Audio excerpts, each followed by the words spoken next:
That's Jimmy Stein. I'm Clint Lamb, and this is the Cover Crimson YouTube channel. Jimmy, it's LSU week, and there's a lot of uncertainty with LSU. There's a lot that we don't know post Brian Kelly firing. We know about this roster. We know what they have and what they don't have. As far as usage of some of this personnel and things like that, it's going to look a little bit different. We just don't know to what extent. But Alabama, they're welcoming LSU. They're really trying. You were trying to avoid the Oklahoma type of loss that you had last year. Now, granted, you had 2 losses by that point. So, it was that knocked you out of the playoffs. Even if Alabama lost to LSU on Saturday, they're not automatically out of it.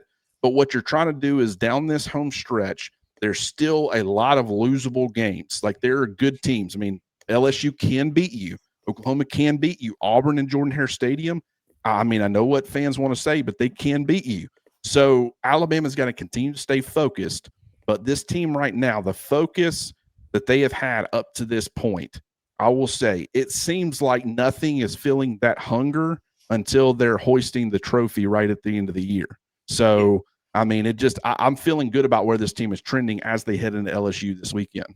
Yeah, I don't mean to ignore Eastern Illinois. We just know Alabama is going to be a 40-point favorite, maybe even 50-point favorite against them. So that's why I'm kind of back burnering that. But LSU, Oklahoma, and Auburn, all losable games. As much as Alabama fans right now want to pencil themselves in the playoffs, and the playoff rankings show Tuesday night, I have Alabama not just ranked well inside the playoff, but probably 4th or maybe even higher, but probably 4th in the playoff rankings. But you can lose your way out of the playoffs entirely. I mean, I think Alabama would have an argument to get in at 9-3. But one problem now with Alabama getting in at 9-3 is if you lose 2 of these 3, you've lost them late and to teams that aren't considered super elite, except for arguably Oklahoma, pretty good team. And if Oklahoma beats Alabama, they're likely in the playoff. But just saying that you don't want to lose 2 of 3 late and still think you're going to have an argument to get in. You can lose 1 and get in, no doubt. But all 3 of these games are very losable. They're very good on defense. LSU's defense has been really good all year. They're still very good, and you got to figure the offense is at least going to change some things up to where it's going to surprise you a little bit. Oklahoma, you can talk yourself into believing they're pretty elite. I mean, that's the best defense in this league. I talk all the time about top 10 defenses are elite. That's an elite defense, best defense in the SEC. And you say, well, then their problem must be an offense. Their quarterback's John Materi. He won a September Heisman, before the thumb injury. They cured their issues at wide receiver and offensive line that they had last year. Now, they can still be had up front a little bit. They're not super elite at the skill positions, but they're very good. Oklahoma is a dangerous team because they're elite on defense and have more than enough offense to score and win. Auburn is a mess right now. They're no doubt a mess. And I'll be disappointed if Alabama gives up more than 10, more than 14 against the Auburn offense that we've seen so far. But they're going to make changes too. And we all know what happens when we play in that stadium over there. It's no secret to Alabama fans, all the stuff that goes sideways and crazy. Auburn will be playing for nothing at that point other than, well, the season's lost unless we can beat Alabama at the end. I mean, that's what they're going to be playing for. So I see all 3 of these games being scary for 3 different reasons. But the game directly in front of Alabama is scary in this sense. LSU's got dudes. There's no doubt they have dudes. Secondly, they're a proven, really good defense that's going to limit you offensively. Alabama's probably not going to have that 40-point outburst against LSU. I think scoring in the 30s would be just fantastic, but you have to expect they would score around their SEC average, which is 29. But LSU's scary because we don't really know what's coming. They're going to make some changes. Last year, Clint compared this to Oklahoma. This is how I'd compare it to Oklahoma a year ago. They were also coming out of a bye week, and they come out running the ball with a lot of this zone read stuff, and Alabama in the first half was completely shocked. No one saw that coming because they had completely changed up what they had done over the first, 8 or 9 games. That bye week allowed them to implement this offense. Oklahoma saw that type of offense hurting Alabama in the Vanderbilt game. So like, well, we don't have Diego Pavia, but we can run some of that stuff. And that's just a good example of what Alabama may be facing this week with LSU, a team that's going to do something on offense that's just completely unexpected. Kane Womack and his group have to do a better job of in-game adjustments, because whatever your plan is, you can guess what it's going to look like, but you won't really know until you're there Saturday night. Yeah, one of the things that I think is going to be really key in this football game is Frank Wilson, the interim head coach. He has said they are going to run the football. They have not ran the football. They have, as much as Alabama fans want to complain about Ryan Grubb and really the struggles in the run game, or at times, especially early on in the season, fans were complaining quite a bit about abandoning the run. LSU's offense under Brian Kelly, I mean, just they abandoned the run. And I understand when you've got those receivers, you've got Garrett Nussmeier, who's supposed to be able to sling the football around. You would think that they probably felt like we can be more Alabama, and how they're winning as far as leaning on their pass game. We should be able to do that. But Frank Wilson has straight up said, we are going to run the football. Now, he didn't say we're going to run the football effectively, but there is going to be a commitment to making that happen. You don't build that up to that extent, he might quickly get away from it too, where he goes against Alabama. They don't have any success running the football. And then over the course of these last 3 or 4 games, they start saying, okay, we got to start throwing the football more.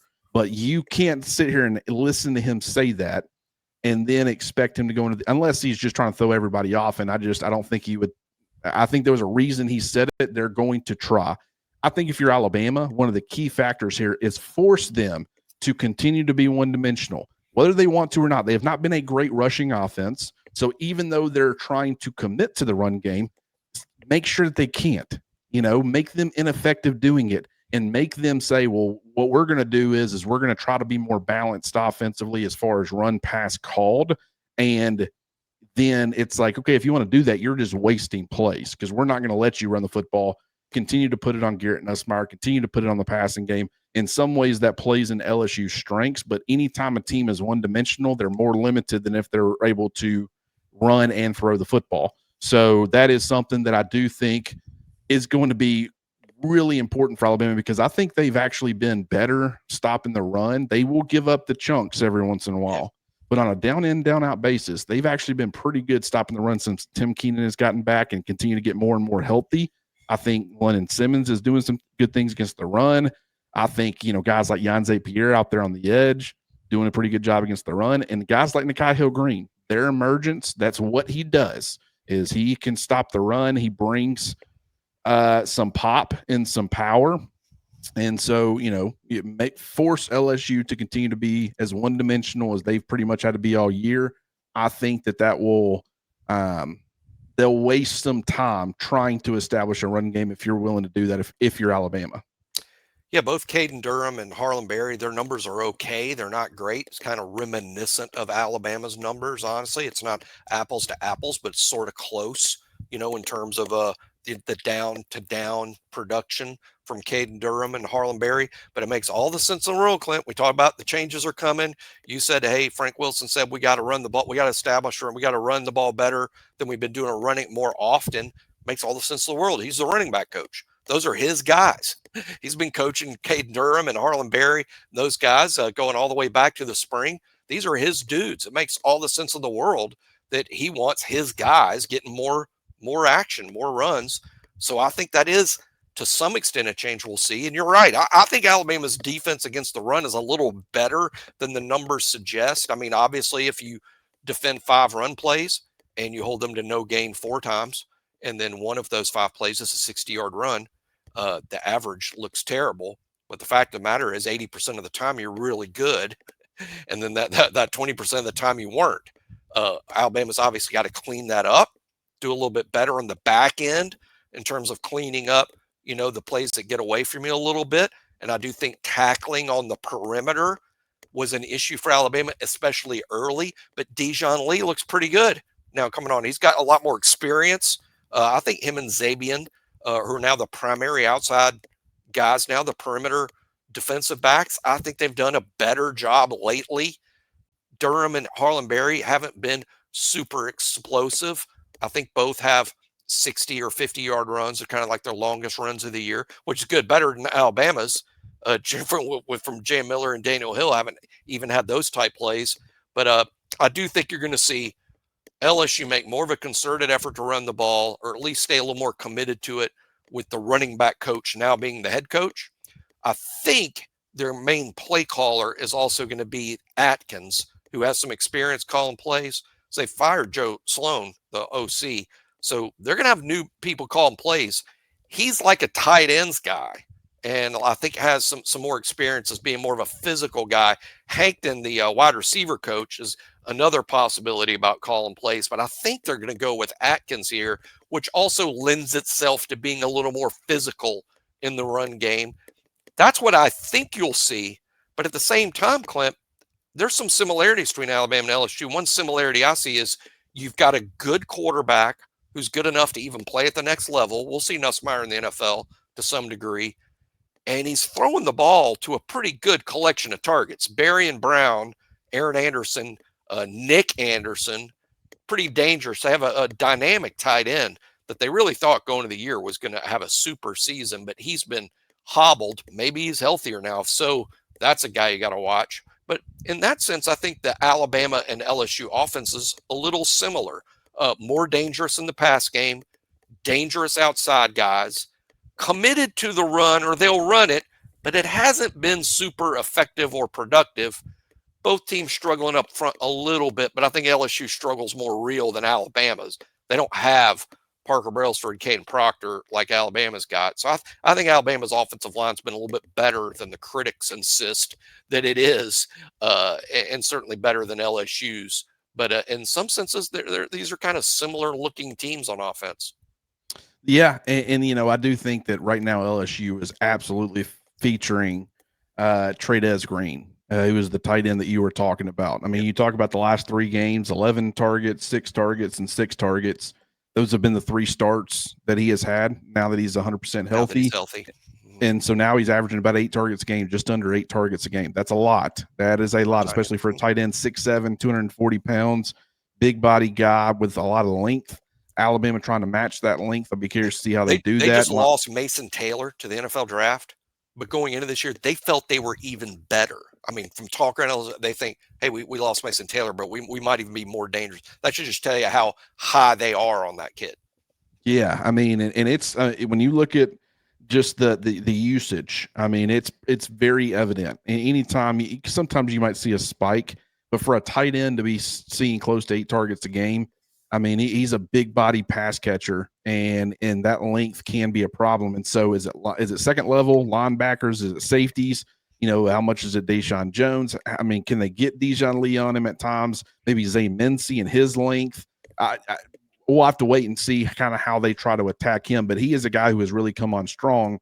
And you talk about the ability to put multiple tight ends on the field, the fact they want to run the football, but then essentially you've got a volume heavy tight end that is in a lot of ways just another receiver. You can go the 12 personnel a lot more. You can go with the more run heavy looks, and then you can use the more run heavy looks to really feature a guy like the tight end, because Alabama's trying to match that personnel and that size. Like, these are all the chess games that are going to be going on come Saturday, and I'll be curious to see what that ends up looking like.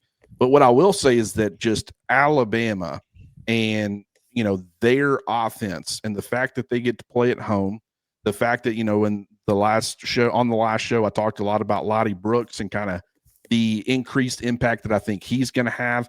Another guy that I would love to talk about, and granted, I have no idea. Have we gotten any sort of update on Danny Lewis that you know of, Jimmy? No, not that I know of. It seems that the issue is more nagging than season ending.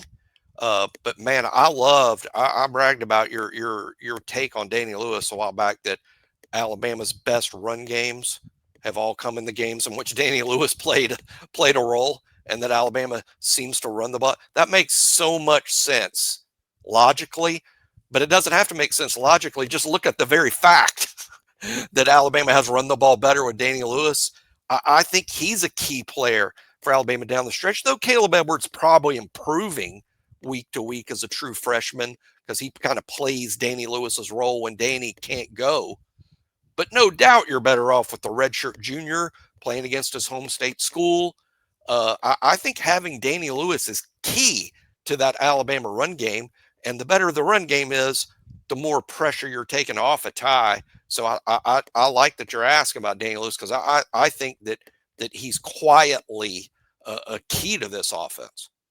I mean, in a lot of ways, I do feel like that he will help improve things if he's available, and we don't know. We don't know. That I don't know. That's something to monitor. We're recording this before the Monday press conferences from the coaching staff, so maybe they get asked about Danny Lewis. Maybe there's an update there. I do think that they should be asked about him. Now, granted, I'm not there. I can't ask any question, but if I was there, Danny Lewis probably would be my question, whether it be for Grubb or whether it be for DeBoer, because I feel like that is a very underrated element of this entire thing. Once again, and I said this before, and I'll continue to reiterate it, having Danny Lewis available is not going to fix the run game. Oh, everything's good, great, and wonderful now. I promise that is not what I'm saying at all. I'm saying that it helps, and every little bit helps. The fact that Jaden Roberts, maybe you're getting, that's another thing, by the way. I'm kind of all over the place, but Gino Vandermark, he probably will be back, fight, I guess, against LSU.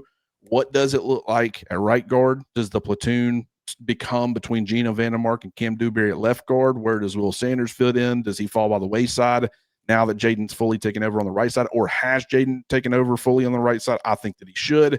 I mean, but at the same time, what I think should happen and what will happen, I just don't know. And I really, really like Will Sanders. I mean, I wish in some ways they would just really try to fully commit to that. And if I was them, I would go Dewberry and Sanders at left guard as the platoon, and I would fully commit to Jaden Roberts at right guard. But that's just me. Obviously, they have a lot of love for Gino, and Gino can be, he can be a serviceable player, but I also think there's some limitations. But, getting back to Danny Lewis, that's a guy who, whether it be from a pass catching standpoint, he can be one of those CJ Dupree, Robbie Utes types, where, there for a while, CJ Dupree was starting to become a sneaky element of Alabama's offense down the stretch last season.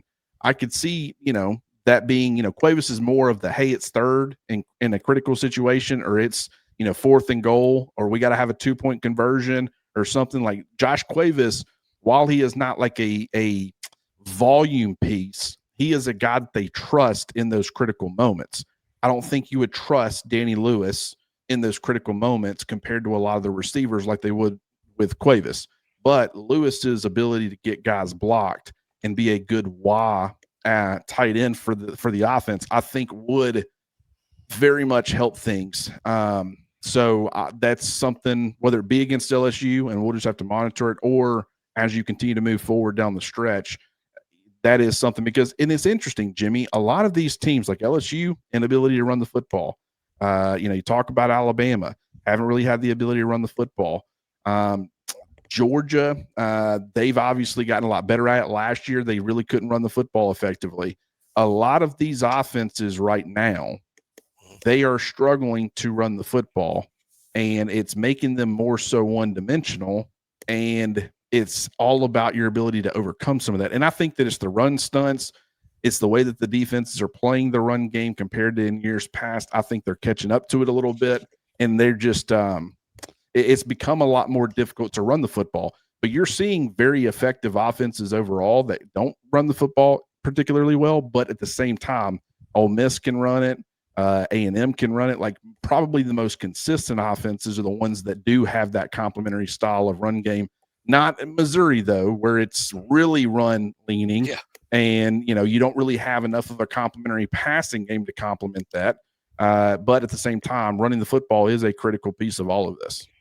I've often said that, when I want to know what kind of what is your offense like, what type of offense do you run, instead of listening to some technical jargon from someone about, oh, this is the type of offense we run, it can just so more easily be described with an answer to this question: tell me about your tight end. And I think that describes so much of what your offense is. And Alabama's tight end, principally, almost exclusively at times, is Josh Cuevas. And who and what is Josh? 3-star, really a 2-star, or if not a 0-star. He went to an FCS school out of high school, and I think was a walk on there, and then after a redshirt year at an FCS school, went to Washington on scholarship after he kind of blew up at the FCS school. But he's a pass receiver. That's what that's what he does best. He again wasn't recruited. He was a lightly recruited guy who became a pretty effective, good pass receiving tight end. And the number 2 tight end was supposed to be a pretty experienced 6'5", 250-pound redshirt junior, but he's been hurt. He ain't out there, and he had to be replaced by a true freshman. If that's all you told me about Alabama's tight end, I would immediately know, boy, that team struggles to run the football. That team struggles. I don't need to know anything else. They struggle to run the football, but they can probably throw it. And simply because Josh Cuevas gives you that at the tight end position, that's one thing he gives you, is you better defend that guy. You've got to pay attention to where he is. Now, he's not a volume receiver, as Clint says. It's not like they're feeding him the ball, but I get the impression that they could. I think he's good enough, more than good enough, to be a featured receiver. It's just, why throw the ball to Josh when you can throw it to Germ or Ryan or Lottie and all these other guys that can turn a screen pass into an 80-yard touchdown. So I think so much can be determined about any team's offense from how I describe their tight end. For LSU, boy, it also fits when I'd say, well, tell me about LSU's tight end. Inexperienced, young, immensely talented, but hurt. And boy, that sort of describes LSU, doesn't it? I mean, where it just hasn't gone as expected. They're kind of young at that tight end spot. Maybe their expectations were a little too much, but regardless, it doesn't really matter because the kid's hurt, and that's why he's ineffective. And again, it just gets back to you can tell a lot about a team by just talking about the tight end. You know what's interesting? As you were talking about that, I started noticing something, because I couldn't off the top of my head remember the other offense that I was talking about. I mentioned LSU and their inability to run the football, and Alabama's inability to run the football. Oklahoma was the other one I was thinking about, based off of getting Jaden Knott, and they thought they were going to be able to run the football a lot more effectively than they have this season. But through trying to figure out who that team was that I'd drawn a blank on, I noticed something really interesting.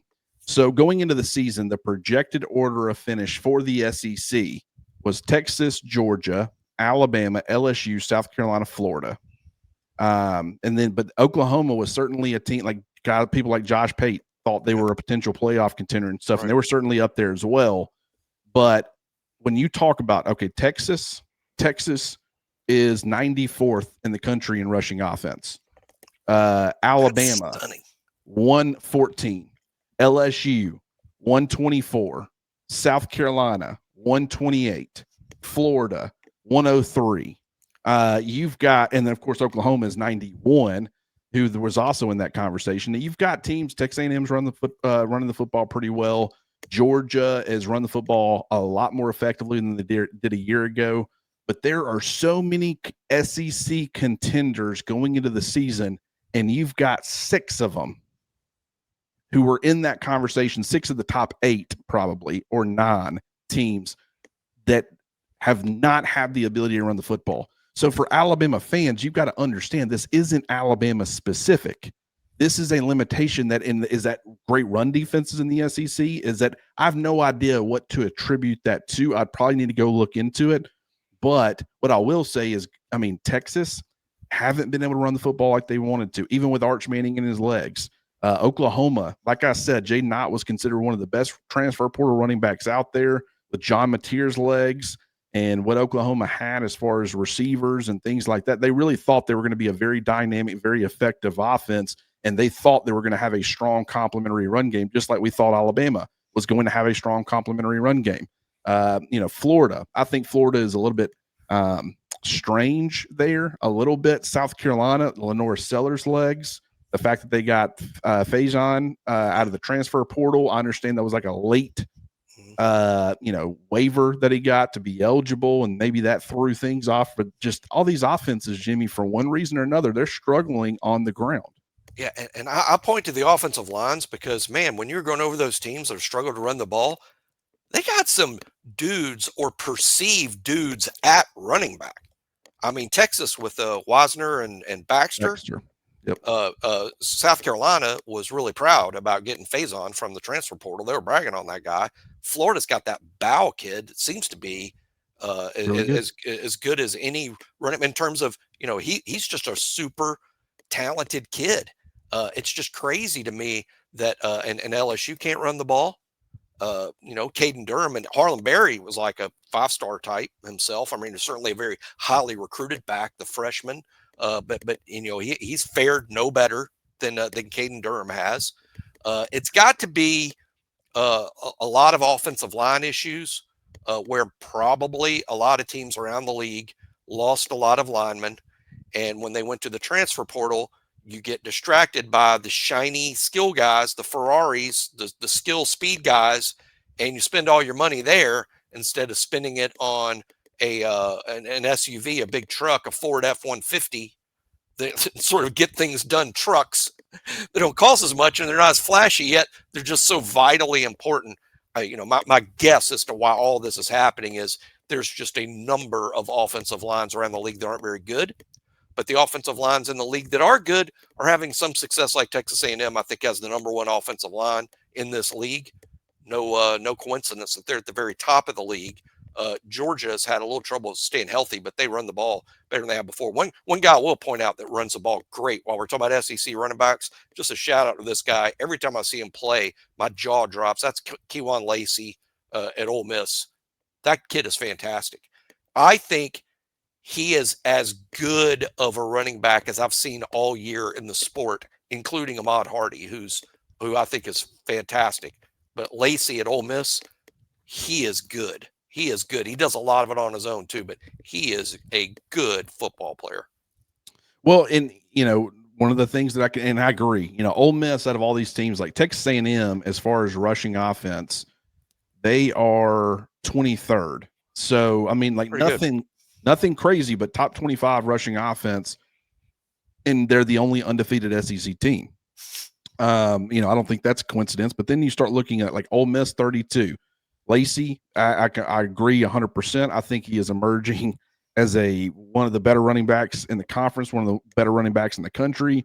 But Georgia's at 41, Tennessee's at 51. So it's not like there's like you've got Missouri at number 10. But I would say that I would 10-1 rather have a lot of these other offenses than I would Missouri's because of where they are deficient. I think a lot of theirs is that they have to be that.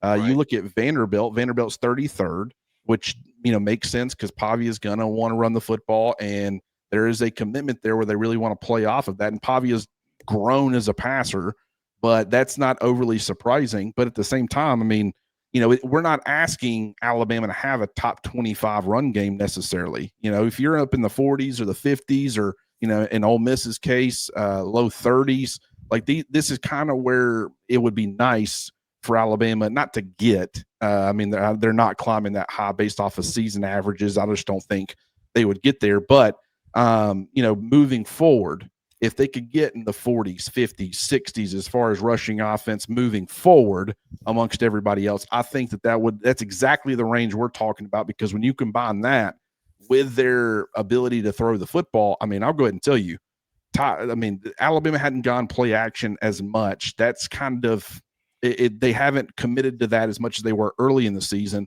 over the last several games, really since – going into the Missouri game, it's dropped since. So Tennessee and South Carolina for sure, the number of play action attempts has decreased. I don't have the numbers directly in front of me, but I think that's partly because they haven't been as effective running the football as they were, prior to that. As far as Georgia, thought they were showing some good things, Vanderbilt, and then of course against Missouri. But then when that injury happened to Jam Miller, I think that ended up affecting things quite a bit. Now, Daniel Hill's coming on, and Daniel Hill's another one, by the way, man. And I know a lot of people, it's like you think Jam's struggling, so you're like, let's go to Daniel Hill. Let's make him the featured guy.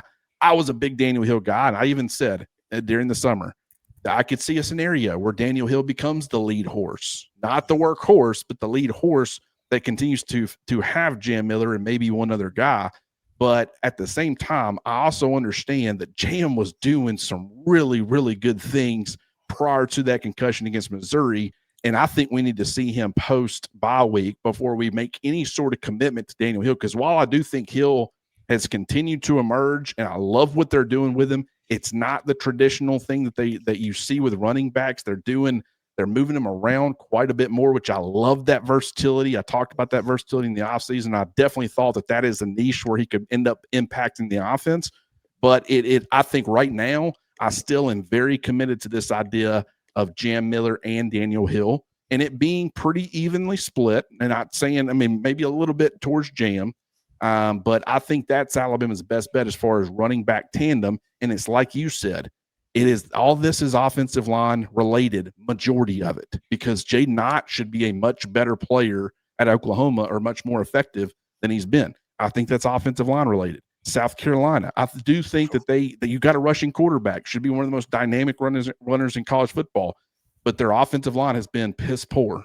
Speaking candidly, it has been awful, and whether be in pass protection or creating any sort of consistent movement, they haven't been able to do it. Texas, 100% agree. And, South Carolina's offensive line took a hit last year as far as the guys that they lost, but everybody was like, that offensive line wasn't great. So there's in a lot of ways it could end up being better. Texas, a lot of hits from that offensive line a year ago. They haven't had the ability to replace a lot of those guys. These are issues that is, once again, not specific to Alabama. One of the tweaks we talked about how LSU is going to change things, but Alabama's had the opportunity to change things too, depending on health. We don't know Danny Lewis's health situation as we record this. We don't know.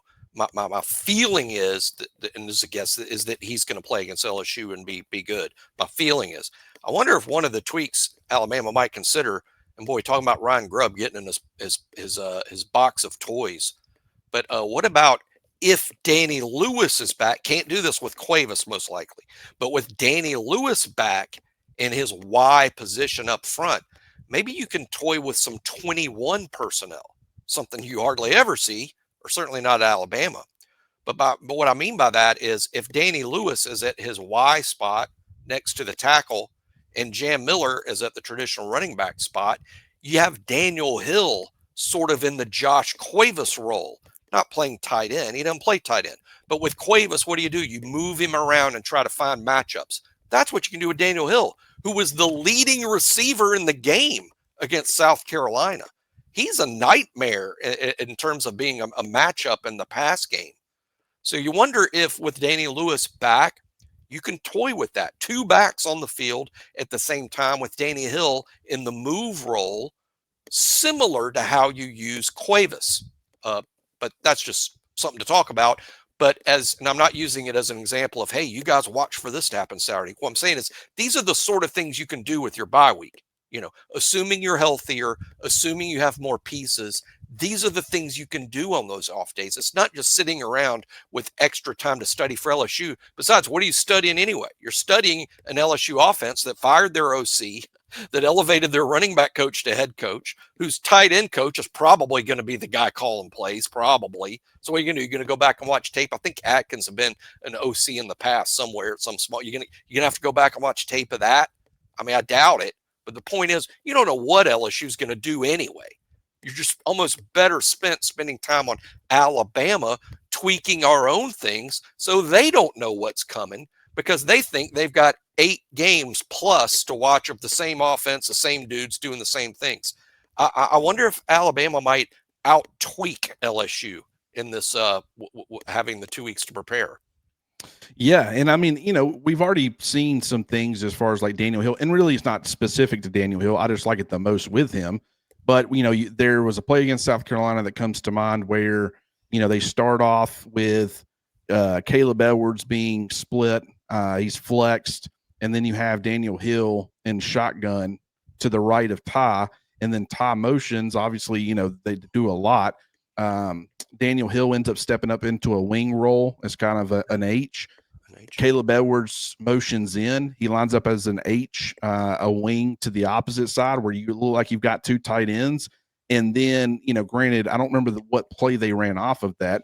But what I'm saying is you're already seeing that where they're lining up in a tight end. And it's not specific to Daniel Hill once again. But Hill is a guy who flexed in high school. He played wide receiver. He played tight end. I think he could play some fullback. Like way, way, way back when we were trying to figure out what the roles of guys were going to be. And at the time, Daniel Hill was kind of an afterthought. I think it was even prior to the spring. I'd brought up this idea of him being a Swiss Army knife similar to a Dimitri Flowers from Oklahoma back when he played fullback and tight end. He played some receiver and he played running back. I was like, man, if they're struggling to figure out a way to get Hill on the field with his skill set, I would love to see some type of role like that. Now, I think he's been better as a running back than I was anticipating. I don't like this idea of making him a full-on Swiss Army knife when he's that effective as a ball carrier. He's RB2. But what you're talking about is personnel packages where you can really have 21 on the field, but then in some ways it's 12 or in some ways it's 11 because of his skill set and what they think about him as a player. I actually think that would be very beneficial when you've got those types of pieces. And for whatever reason, I'd say for whatever reason, we said defenses were going to do this, but people have underestimated Daniel Hill's ability. If he has to go out there and run a hitch, he can run a hitch like a wide receiver. And he proved that against South Carolina because the defender was playing off coverage, didn't think, he catches the hitch, great route. And then he's able to break a tackle and break down the sidelines. It's like, the more of that you can get from Daniel Hill, the better off that you're going to be, in my opinion. Jimmy, do you have anything else before we hop out of here, brother? No, I'd say on that same point is reimagine, and this is no knock on Cuevas, who I think actually is going to play pro football. I think there's a spot for him in the NFL. So I like Josh Cuevas a lot. He's also a great leader on the team. Reimagine all of the Cuevas receptions with Daniel Hill receptions. That every route you saw Cuevas run, every catch you saw. I'm just saying, after the catch, Daniel Hill's a different dude than Josh. And that can't be helped. Josh is fine. He's good. But Daniel Hill is a different dude than Josh Cuevas after the catch. And boy, that just seems like a fun toy to me. And I think Daniel Hill being the leading receiver in the South Carolina game really kind of opened my eyes to all of the possibilities you could do there. Quickly, for those that didn't know about the story about Daniel Hill, 7-on-7 football, you play it all summer. Not a lot for the running back to do. He did something really smart for a high school running back. He's like, you know what? During this 7-on-7 ball that my high school team does all summer long, I'm going to play wide receiver.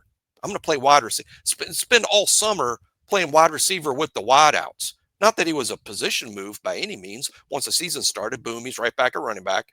But the point being, that was really smart because it is rare for a kid his size to have the hands that he has and then to have spent so much time playing receiver.